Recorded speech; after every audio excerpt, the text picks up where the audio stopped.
The Velthari Empire had ruled the galaxy for 12,000 years. No one remembered a time before them. No one could imagine a time after. They moved from star to star like a plague, taking what they wanted and destroying what they did not need. Their warships were so large that they blocked out the light of suns. Their armies numbered in the trillions.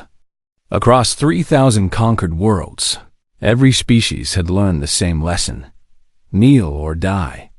Admiral Yuna stood on the bridge of her ship, the Indomitable, reading a message that made her blood run cold.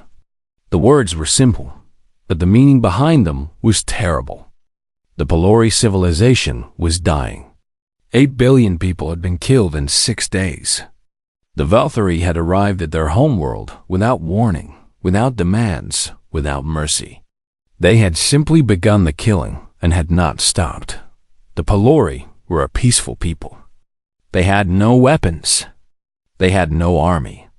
They had believed that if they stayed quiet and caused no trouble, the Velthari would leave them alone. They had been wrong. The Empire did not need a reason to destroy. Destruction was simply what they did. Captain Do-hyun walked up beside Yuna and looked at the screen. His face was pale.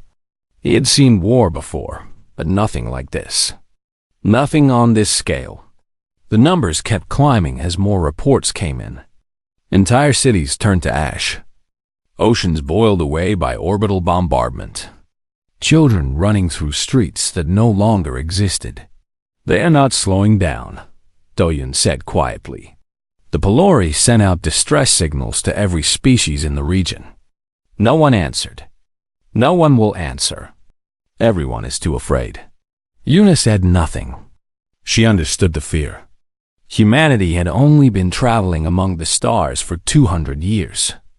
They had 47 colony worlds scattered across a small corner of the galaxy. They were young. They were small. Against an empire that had crushed thousands of civilizations, they were nothing. But she could not look away from the screen. She could not pretend she had not seen what she had seen. Pull up everything we have on the Velthari, she said. Do-hyun worked at his console. Moments later, information filled the screens around them. It was not good news. The Velthari had never lost a war. They had never signed a peace treaty. They did not negotiate. They did not take prisoners. When they decided a species was in their way, that species simply stopped existing. Their records went back 12,000 years, and in all that time, no one had ever stopped them. They have 6 million warships, Do-hyun said. We have 4,000. I can count, Yuna replied. Their smallest cruiser is larger than our biggest battleship. I know. Admiral, the math does not work. It cannot work. If we fight them, we will die. All of us. Every human being in existence. Yuna turned to look at him. Do-hyun was a good officer. He was smart and brave, and had served with her for 15 years. She trusted him more than almost anyone. But right now, she needed him to understand something important. What happens if we do not fight? She asked. Do-hyun opened his mouth, then closed it again. He did not have an answer. The Velthari are not stopping, Yuna continued. They are moving through this region system by system. The Pelori were not a threat to them. The Pelori had nothing they wanted. They killed 8 billion people because those people were there. Because killing is what they do. She pointed at the star map on the main screen. A red line showed the Velthari fleet's path through space. It curved through several systems, each one marked with a small icon indicating a destroyed civilization. And the line kept going, reaching further and further until it touched a small blue dot Earth. 17 months, Do-hyun whispered. 17 months until they reach our home, Yuna confirmed. We can wait for them to come to us. We can spend those 17 months holding our families and praying for a miracle. And then we can watch everything we love burn. Just like the Pelori are burning right now. She turned back to the viewport. Stars stretched out before her, cold and distant and uncaring. Somewhere out there, the Valkyrie were continuing their work. Somewhere out there, another world was dying. Or we can fight, she said. We can take those 17 months and use them. We can learn. We can prepare. We can find a way to hurt them so badly that they will never forget us. Maybe we will lose. Probably we will lose. But our children will know that we tried. The galaxy will know that we did not kneel. The bridge was silent. Every officer had stopped working. Every eye was on Una. Send a message to Earth Command, she ordered. Priority 1. Tell them the Valkyrie are coming. Tell them we need to prepare for war. Tell them. She paused, searching for the right words. Tell them we are not waiting for death to find us. We are going to meet it on our own terms. Dahin stared at her for a long moment. Then slowly, he nodded. Double quotes, yes, Admiral. Far across the galaxy, on the Valkyrie throne world, High Overlord Vexen sat upon a chair made from the bones of conquered kings. His skin was dark purple, and his eyes glowed with a cold inner light. Around him, advisors brought reports from every corner of the empire. Rebellions crushed, resources extracted, populations relocated or eliminated. The business of running 3,000 worlds was endless. One advisor, smaller than the others and clearly nervous, approached the throne. High Overlord, we have detected a new species mobilizing forces in the outer regions. They call themselves humans. They appear to be preparing for conflict. Vexen did not even look up from the report he was reading. How many ships do they have? Approximately 4,000. High Overlord. How many worlds? 47. Vexen made a sound that might have been a laugh. It was not a pleasant sound. Send a scout fleet. Remind them of their place. If they resist, burn their worlds as we burned the others. Yes, High Overlord. The advisor hurried away. Vexen returned to his reports. He had already forgotten about the humans. Countless species had tried to resist the Empire over the millennia. All of them had failed. All of them had been erased from history, their names forgotten, their worlds repurposed. These humans would be no different. He was certain of it. On the Indomitable, Una watched the stars and thought about the war to come. She was not a fool. She knew the odds. She knew that everything she loved could be destroyed in the coming months. She knew that she might be leading her entire species to extinction, but she also knew something else. Something that the Valkyrie, in their arrogance, had forgotten. Humans had spent their entire existence fighting. They had fought ice ages and plagues and famines. They had fought each other in countless wars. They had clawed their way up from caves to cities to starships through sheer stubborn refusal to die. They were small and weak and short-lived compared to most species in the galaxy. But they did not know how to give up. The Valkyrie had never faced an enemy like that. Maybe it would not matter. Maybe all the stubbornness in the universe could not overcome 6 million warships and 12,000 years of conquest. But maybe, just maybe, it could. Una allowed herself a small smile. It was not a happy smile. It was the smile of someone who had accepted what was coming and had decided to face it anyway. 17 months, she said to herself. Let us see what we can do with 17 months. The stars burned on, cold and eternal. And somewhere in the darkness between them, two civilizations were about to collide in a war that would change the galaxy forever. Earth had never seen anything like it. Within days of Admiral Una's message reaching the homeworld, everything changed. Factories that had been building consumer goods switched to producing weapons. Universities canceled classes and turned their brightest minds toward military research. Every shipyard in human space began working around the clock, building warships faster than anyone had thought possible. Director Minji stood at the center of the Global Defense Initiative, the organization created to coordinate humanity's response to the coming war. She had not slept in 4 days. Her eyes were red and her hands shook from too much coffee, but she refused to rest. Every hour mattered. Every minute could make the difference between survival and extinction. "Show me what we have," she said. Her team pulled up displays covering every wall of the command center. Ship production numbers, troop training schedules, weapons research progress, supply chain logistics. It was overwhelming, but Minji absorbed it all, her mind working through problems faster than anyone around her could follow. "We need more," she said. "We need everything. Go back through human history. Every war we have ever fought. Every strategy that worked against impossible odds. Find me something we can use." It was a strange order, but her team obeyed. They dug through thousands of years of human conflict, searching for lessons that could apply to interstellar warfare. And they found them. Ancient generals who had defeated larger armies through clever positioning. Naval commanders who had used weather and terrain to destroy enemy fleets. Guerrilla fighters who had brought empires to their knees through patience and persistence. Humans, Minji realized, had been preparing for this war their entire existence. They just had not known it yet. On the colony world of New Bizen, engineer Hejun worked in a laboratory filled with dangerous equipment and half-finished prototypes. He was trying to solve an impossible problem: how to damage Veltari ships.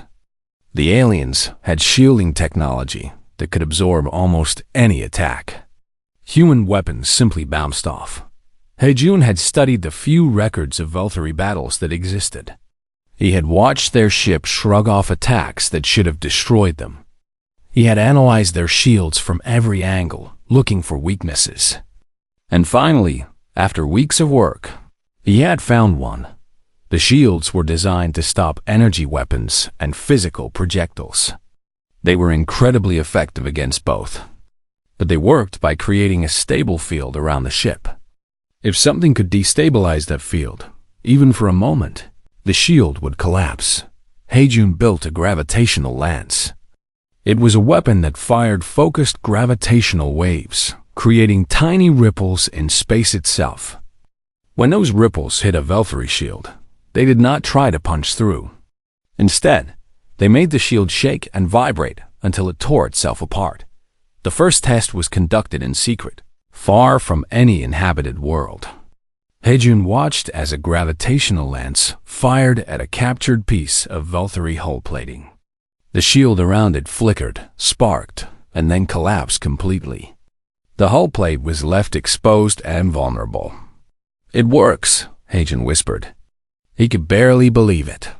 For the first time in history, humanity had a weapon that could hurt the Veltari. He immediately sent his findings to Earth. Within days, every shipyard was being retrofitted to produce gravitational lances. Meanwhile, Commander Sojin led a small fleet of reconnaissance ships into Veltari space. Her mission was simple: learn everything possible about the enemy without being detected. It was incredibly dangerous. The Veltari had sensors that could detect ships from light years away. One mistake would mean death. Sujin lost 3 ships in the first month. Good people, gone in an instant because a sensor sweep caught them in the wrong place at the wrong time. She mourned them, then continued the mission. Too much depended on what she could learn. What she found surprised her. The Veltari were not careful. They did not patrol their borders effectively. Their supply lines stretched across thousands of light years with minimal protection. Their commanders followed predictable patterns, doing the same things in the same order at the same times. After 12,000 years of easy victories, they had become lazy. They had forgotten how to fight a real war, Sujin reported to Earth Command. They expect every enemy to surrender immediately. They do not adapt because they have never needed to adapt. Their strategies are ancient, unchanged for millennia. They are slow to react to anything unexpected. General Taiwu received this report in his office on Earth. He was an old soldier, a veteran of conflicts on 3 different worlds. He had thought his fighting days were over. Now he found himself commanding the largest military operation in human history. He read Sujin's report 3 times, memorizing every detail. Then he began to plan.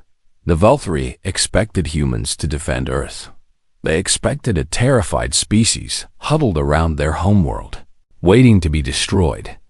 They expected easy prey. Taiwu would give them something else entirely. "We are going to attack," he announced to his command staff. "Not defend. Attack. We are going to hit them before they hit us. We are going to strike their supply lines, destroy their bases, disrupt their operations. We are going to make them fight a kind of war they have never seen." His officers looked at him with wide eyes. Attack the Valkyrie? With their tiny fleet? It sounded insane. "Sir," one of them said carefully, "we cannot win a direct confrontation. Their ships are larger, better armed, and far more numerous." "Then we will not fight directly," Taiwu replied. "We will fight like our ancestors fought. Hit and run. Ambush and retreat. Make them chase shadows while we wear them down piece by piece. We will fight like wolves, not like bulls." He pulled up a map of Valkyrie space on the central display. Red dots marked enemy installations and fleet positions. Blue dots marked potential targets. Commander Sujin has given us their schedules, their patrol routes, their weaknesses. We know where they will be and when they will be there. We will use that knowledge. We will strike where they are weak and vanish before they can respond. We will make them fear the darkness between the stars. The first human attack fleet launched 6 weeks later. 60 ships, small and fast, and armed with the new gravitational lances. They were not enough to win the war. Everyone knew that. But they were enough to start it. Admiral Yuna watched them go from the bridge of the Indomitable. She would join them soon, leading larger forces as the war expanded. But for now, she watched and hoped. "Do you think we can do this?" Do-hyun asked quietly. Yuna considered the question. She thought about the Valkyrie and their 12,000 years of conquest. She thought about humanity and its 4,000 ships. She thought about all the civilizations that had tried to resist and failed. "I do not know," she admitted. "But I know that we have to try. I know that doing nothing means certain death. And I know something else." "What is that?" Yuna smiled. It was a fierce smile, full of determination. "The Valkyrie have never fought anyone like us. They have conquered peaceful species and primitive species and species that gave up before the fighting even started. But they have never faced a species that spent its entire history learning how to kill. They have never faced humans." Far away, the first attack fleet entered Valkyrie space. They were small and outnumbered and flying into almost certain death. But they did not hesitate. They did not turn back. On Earth, children looked up at the night sky and wondered what was happening among the stars. Their parents held them close and prayed out in laboratories and factories and military bases across human space. Thousands of people worked without rest, building the weapons that might save their species dot and in the cold darkness of Valkyrie territory. 60 human ships prepared to draw first blood in a war that would change everything. The wolves had learned to hunt. Now it was time to show the galaxy what that meant. Captain Ga stood on the bridge of her destroyer, watching the enemy fleet on her tactical display. 90 Valkyrie warships hung in space around Korra Station, a massive military installation that supplied half of the Empire's forces in this sector. Each of those ships was 3 times the size of hers. Each one carried enough firepower to destroy a small moon. She had 12 destroyers. "All ships, confirm weapons ready," she ordered through the fleet communication channel. 11 voices responded. 11 captains who had volunteered for this mission, knowing they might not survive it. They were not heroes. They were not special. They were just ordinary people who had decided that some things were worth dying for. "Remember the plan," Jihei said. "We are not here to win a fair fight. We are here to make them bleed and then disappear. Fast strikes. No heroics. Hit them and run." The battle began. Jihei's destroyers came out of hiding behind a nearby asteroid field, their engines burning at maximum power. The Valkyrie detected them immediately, but detection was not the same as readiness. The alien ships had been sitting peacefully at anchor, their crews relaxed, their shields at minimum power. They had not expected an attack. No one attacked the VELT Hari. The gravitational lances fired first. Invisible waves of distorted space slammed into Valkyrie shields, making them ripple and flicker. Some shields held. Many did not. And where the shields fell, missiles followed. 3 Valkyrie ships exploded in the first 30 seconds. 2 more lost engines and began drifting helplessly. The rest began scrambling to battle positions, but they were slow. So slow. 12,000 years of easy victories had made them complacent. Jihei watched the enemy formation with cold, calculating eyes. She saw the gaps in their defenses. She saw the confusion in their movements. She saw opportunities. "All ships, execute pattern Gamma," she ordered. Her destroyers split into 3 groups, each one attacking from a different angle. The Valkyrie tried to respond, but they were used to enemies who came straight at them and died.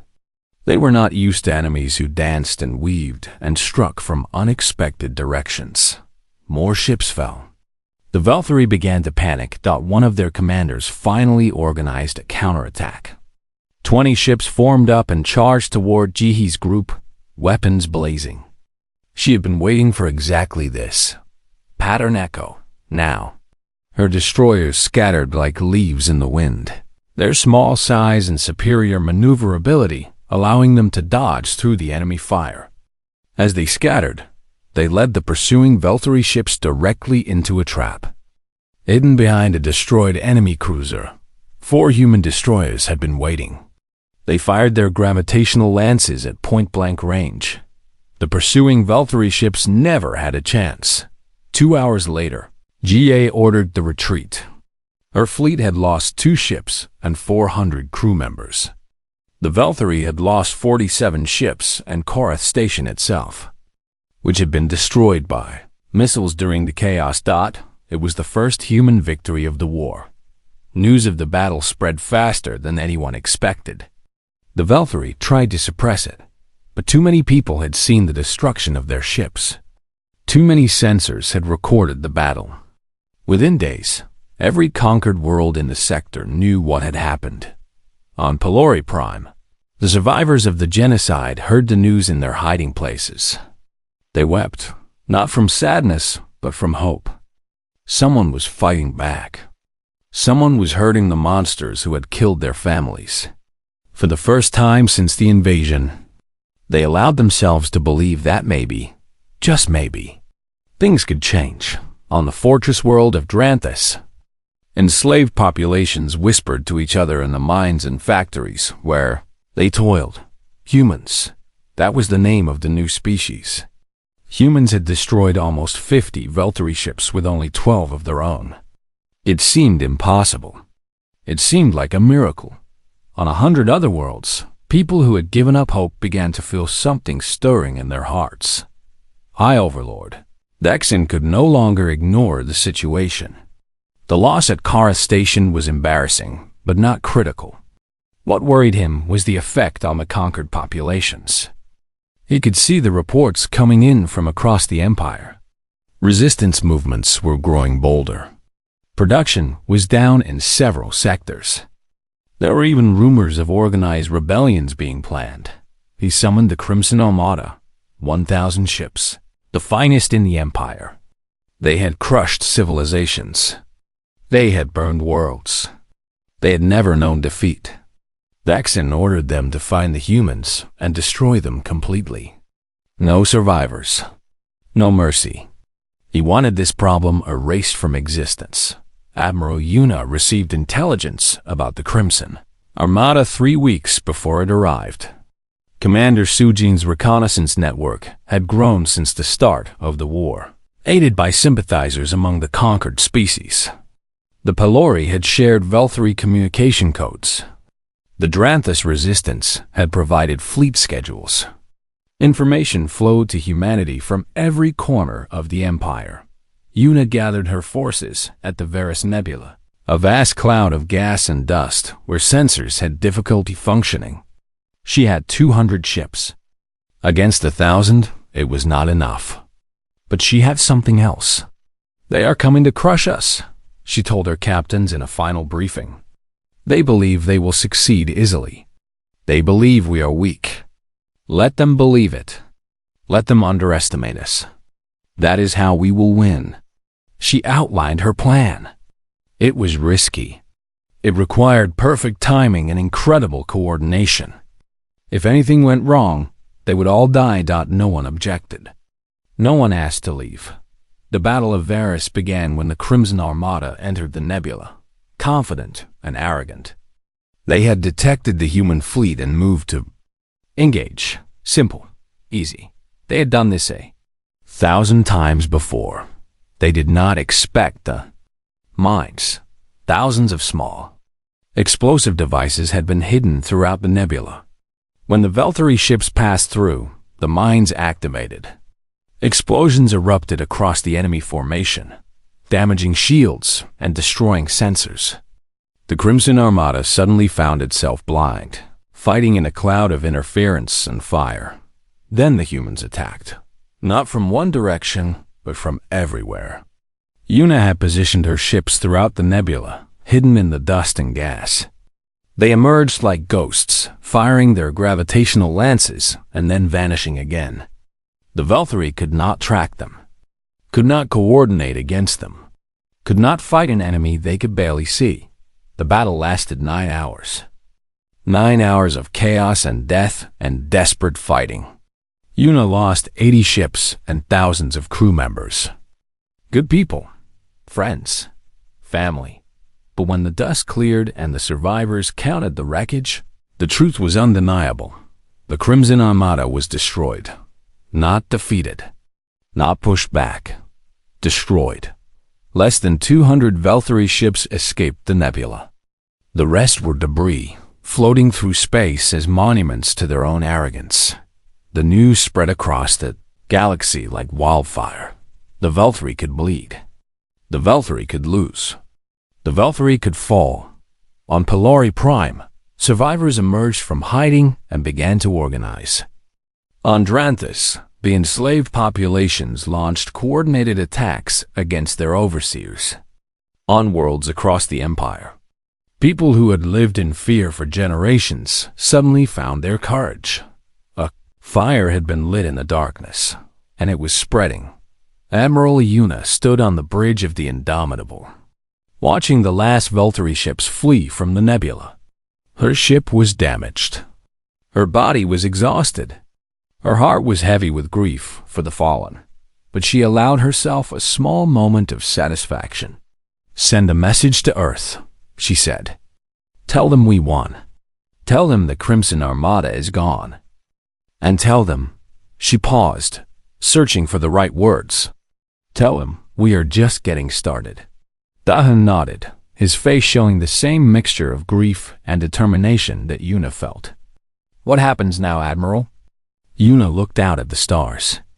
Somewhere out there, High Overlord Dexon was learning that his best fleet had been destroyed by a species he had dismissed as insignificant. Somewhere out there, billions of people were waking up to the possibility of freedom.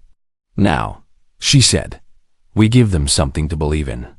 Now we show them that they are not alone. Now we build something that the Velthari cannot destroy." She straightened her uniform and prepared for the battles to come. Now we build an alliance. Ambassador Yunji had never expected to become a diplomat. Before the war, she had been a university professor, teaching history and languages on Earth. She had lived a quiet life, surrounded by books and students and the comfortable routines of academic work. But the war changed everything. The war changed everyone. Now she traveled through space in a small, fast ship, visiting hidden refugee stations and secret resistance bases. Her mission was something humanity had never attempted: building an alliance of species who had every reason to distrust each other, every reason to distrust outsiders, every reason to simply hide and hope the Valkyrie would forget about them. Her first stop was a hollowed-out asteroid where Pelori survivors had built a secret colony. They had lost their homeworld. They had lost 8 billion people. They had lost almost everything. What they had not lost was their anger. Unji met with their leaders in a small room with metal walls and recycled air. Their faces were marked with grief and fury in equal measure. They did not trust her. She could see it in their eyes. "Why should we help you?" their leader asked. His name was difficult for human mouths to pronounce, so he told Unji to call him Elder. "Your species is young. You will be destroyed like all the others. Why should we die with you?" Unji did not argue. She did not try to convince them with speeches about hope or justice. Instead, she pulled out a small device and activated it. Images filled the air between them. "This is the Battle of Varus," she said. 200 human ships against 1,000 Valkyrie. We destroyed their Crimson Armada. We won. The Pelori stared at the images in silence. They watched human ships dancing through the nebula, striking and vanishing, turning the arrogant Valkyrie formation into chaos. They watched the Empire's finest fleet crumble. "This is what we can do," Unji continued. "But we cannot do it alone. We need your knowledge, your communication codes, your understanding of Valkyrie systems and weaknesses. In return, we offer you something the galaxy has not seen in 12,000 years. What is that?" Elder asked. "A chance to fight back." The Pelori agreed to join the alliance that same day. Unji traveled to 17 more worlds over the following months. She met species of every kind. Some were humanoid. Others were not. Some breathed air. Others breathed methane or ammonia. Some communicated through sound. Others used light or electrical impulses or chemical signals. All of them had one thing in common. They had suffered under the Valkyrie. Not everyone agreed to join. Some were too afraid. Some had been broken so completely that they could not imagine fighting back. Unji respected their choices and moved on. She did not have time to convince everyone. She needed those who were ready. The Coalition of Free Worlds was officially formed in a cramped cargo hold on a damaged freighter drifting through empty space. Representatives from 18 species gathered there, risking their lives just by being in the same room. If the Valkyrie found them, they would all die. Unji stood before them and spoke simply. "I am not going to promise you victory. I am not going to tell you that we will definitely win. The Valkyrie are powerful.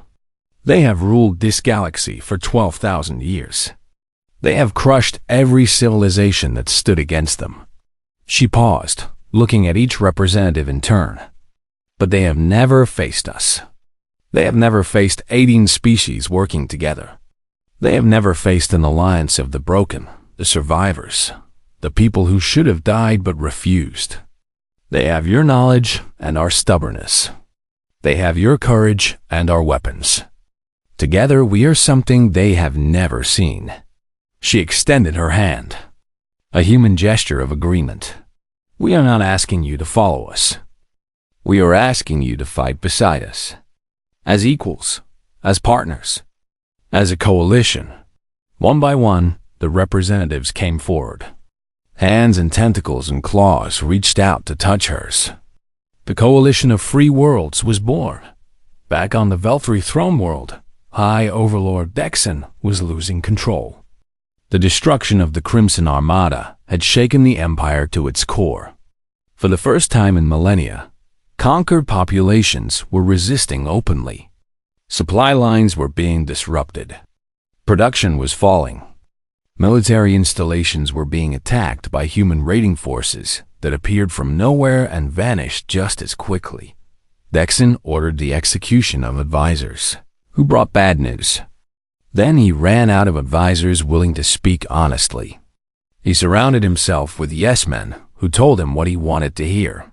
While the situation outside grew worse by the day, human fleets were everywhere. Not large fleets that could be tracked and destroyed, but small groups of fast ships that struck without warning. General Taiwu had turned guerrilla warfare into an art form. His forces destroyed supply depots, liberated prison worlds, and disrupted Veltari operations across half the empire. Lieutenant Byongho became famous for his ground assaults. He led teams of soldiers onto occupied worlds, freeing enslaved populations and arming resistance movements. He was captured twice and escaped both times. The Veltari put a bounty on his head so large that it could have bought a planet. He laughed when he heard about it. Captain Ariam commanded a carrier group that specialized in destroying shipyards. In a single week, her forces eliminated 3 major Veltari construction facilities, setting their fleet production back by months. She was quiet and calm in person, but in battle, she was relentless. Pilot Jisoo became a legend. During an evacuation mission, her squadron was ambushed by overwhelming Veltari forces. Her wingmates were killed in the first exchange. Any reasonable pilot would have retreated. Instead, Jisoo flew directly into the enemy formation, her weapons blazing, drawing their fire away from the evacuation ships. She held them off for 17 minutes, alone against 40 enemy fighters. When reinforcements finally arrived, they found her ship barely functional, held together by emergency repairs and sheer stubbornness. She had destroyed 9 enemy fighters and damaged 12 more. When asked why she did it, Jisoo shrugged. The evacuation ships had children on them. What else was I supposed to do? But the war's true turning point came from an unexpected place. Scientist Hyungwoo was not a soldier. He had never fired a weapon or piloted a ship. He was a communications specialist, spending his days listening to intercepted Veltari transmissions and trying to understand their language and technology. One night, working alone in his laboratory, he found something that made his heart stop. A pattern, hidden in the noise of Veltari faster-than-light communications. A pattern that repeated over and over, slightly different each time. It took him 3 weeks to understand what he was seeing. 3 weeks of no sleep, barely eating, working until his eyes burned and his hands shook. But finally, he cracked it. He had broken the Veltari encryption codes. Suddenly, humanity could hear everything. Every order from High Overlord Dexon. Every fleet movement. Every desperate plea from commanders watching their positions crumble. The Veltari had no secrets anymore. They are afraid, Hyungwoo reported to General Taiwu, his voice filled with wonder. I am reading their communications. They do not understand what is happening. They do not know how to fight an enemy who will not stand still. For the first time in 12,000 years, they are actually afraid. Taiwu smiled.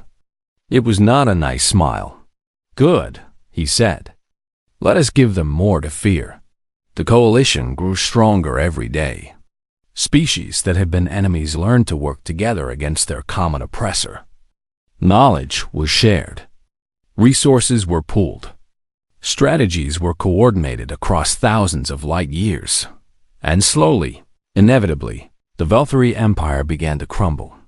Ambassador Yoonji watched it happen and felt something she had not expected: sadness. Not for the Veltari, but for all the civilizations that had been destroyed before humanity arrived. For all the people who had died waiting for someone to help them. We should have come sooner, she said to herself one night, staring out at the stars. But there was no point in regret. The past could not be changed. Only the future could be shaped. And the future, for the first time in 12,000 years, was uncertain. The siege of Velthera Prime began on a day that would be remembered for 10,000 years. 4,000. Coalition ships surrounded the Veltheri throne world. Human vessels flew alongside Pelori cruisers and Dranthus battleships and warcraft from a dozen other species.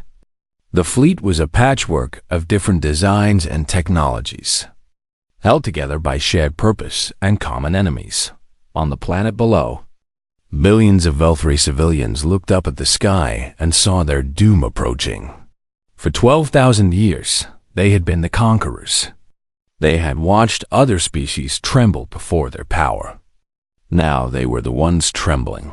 Admiral Una stood on the bridge of the Indomitable. The ship had been repaired and upgraded many times since the war began. Scars from 100 battles marked its hull, but it still flew. It still fought. Just like its crew. Captain Do-hyun stood beside her, as he had from the very beginning. His hair had gone gray during the war. His face showed lines that had not been there before, but his eyes were still sharp, still determined. "We have them surrounded," he reported. "Their remaining fleet is destroyed. Their orbital defenses are offline. The planet is completely at our mercy." Una nodded slowly. She looked at the tactical display showing Velthera Prime, a beautiful world, covered in cities and forests and oceans, home to billions of people who had never personally conquered anyone. Children, families, ordinary people who had simply been born into an empire of monsters. "We could glass it," Do-hyun said quietly. "Destroy everything. After everything they did to the Pelori, to the Dranthus, to thousands of other worlds. No one would blame us." Una remembered the reports from the early days of the war. 8 billion Pelori dead. Cities burned. Children running through streets that turned to ash. She remembered the anger she had felt, the rage that had driven her through impossible battles and terrible losses. She still felt that anger. She probably always would, but she also remembered something else. She remembered why they had started fighting in the first place. Not for revenge, not for conquest, but because no one should have to watch their world burn while the universe looked away. "No," she said. "That is what they would do. That is what made them monsters. We are not going to become the thing we fought against." Do-hyun was silent for a long moment. Then he nodded. "What are your orders, Admiral?" "Open a channel to the planet. Tell them we are accepting their surrender. Tell them they will face justice for their crimes, but we will not destroy them. Tell them—" She paused, searching for the right words. "Tell them the war is over." The surrender was signed 3 days later. High Overlord Vexen was captured trying to flee in a private ship. He was brought before a coalition tribunal and charged with crimes against 100 civilizations. The trial lasted 6 months. Witnesses came from every corner of the former empire, telling stories of horror and loss and unimaginable cruelty. Vexen showed no remorse. He believed until the end that he had done nothing wrong. That was perhaps the saddest part of all. He was found guilty and sentenced to spend the rest of his life on a prison world, surrounded by the descendants of his victims. It was not death. Some argued it was worse that the Veltheri Empire was officially dissolved. Their military was dismantled. Their weapons were destroyed. Their conquered worlds were freed, one by one, returned to the species who had originally lived there. Not everyone agreed with the mercy shown to the Veltheri. Commander Sujin argued for harsher terms. General Taiwu had to be convinced that letting them live was the right choice. Lieutenant Byung-ho, who had seen the worst of what the Empire had done, struggled to accept it, but in the end, humanity held firm. The coalition held firm. They would be victors, but not butchers. Conquerors, but not monsters.